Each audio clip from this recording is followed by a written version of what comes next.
नमस्कार। जीवन में बहुत थर एक प्रश्न उठी था कि तुमको कौन दरकार।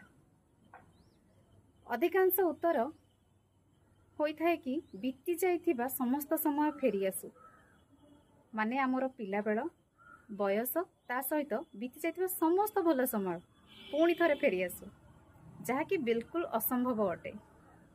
किछि जन तो बोकामीर चरम सीमार पहुंची भावती सूर्य अस्त न हुए किंतु राति हो जाता। मनीषर सोच विचार ही ता दुखर कारण।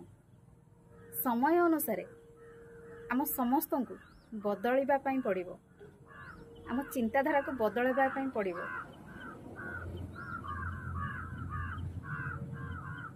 किछि जन तो पुराना कथा को नहीं भावती एवं कहती कि आज पुराना कथा भाभी कांद आसीगला।